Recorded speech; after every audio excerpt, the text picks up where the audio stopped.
What is conversational commerce?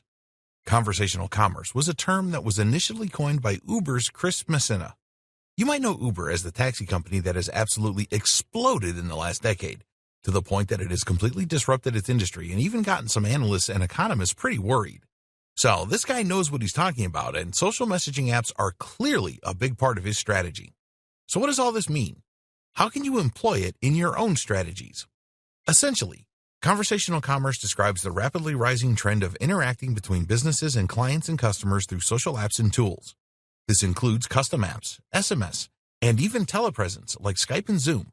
Via these methods, consumers get to discuss matters with company representatives, to get customer support to ask pertinent questions about their products and services, and even make purchases. This completely changes the game in a profound way that may help to take your business to a completely different level. Why? Because you can now speak directly with a customer one-to-one. While this might seem like a lot of effort, it does several things for your relationship.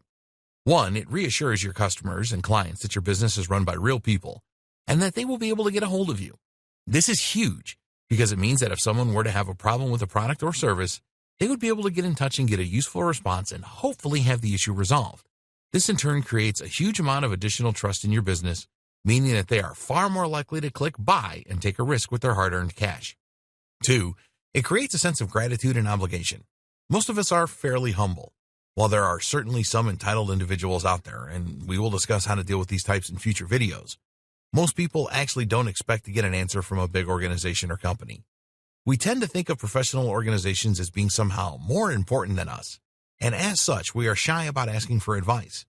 When a company actually takes the time to respond to a question, or even to send a marketing message in some cases, this can show that they care about the individual. Humbled, they might then feel somewhat obligated to buy, or at least feel far more inclined to, viewing your business as having earned them. 3, you can deal with issues and barriers to sale head-on.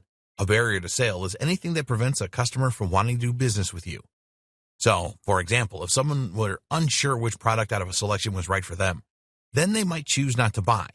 But by using chat, you can then answer the question for them, point them in the right direction, and hopefully fill them with lots of confidence that will help them to make a purchase.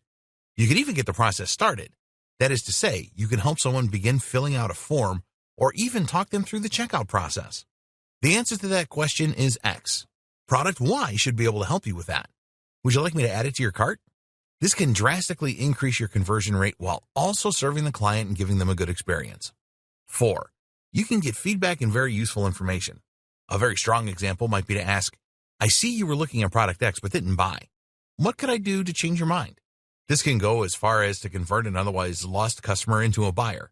If not, it can give you valuable information that you can use to improve your products in future and increase your chances of making more sales next time. Generating goodwill.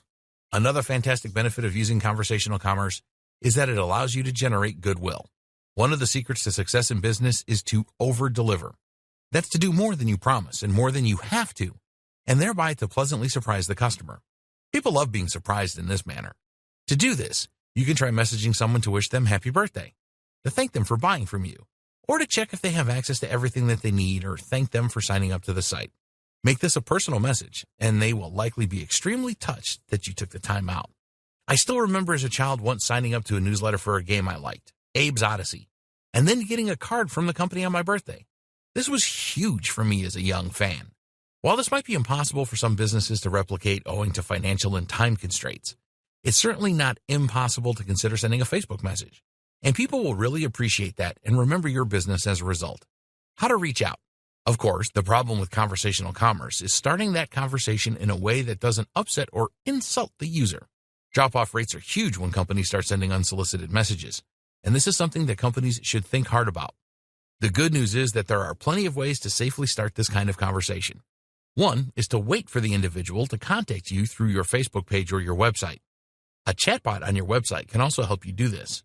Another is to get them to sign up and opt in to your message using the buttons we described before.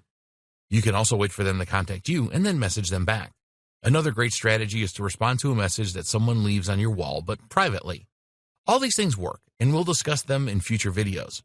For now, though, just know that there are plenty of good ways you can reach out to your clients and customers to begin this kind of conversational commerce, meaning you can take advantage of all those huge benefits we've touched on so far.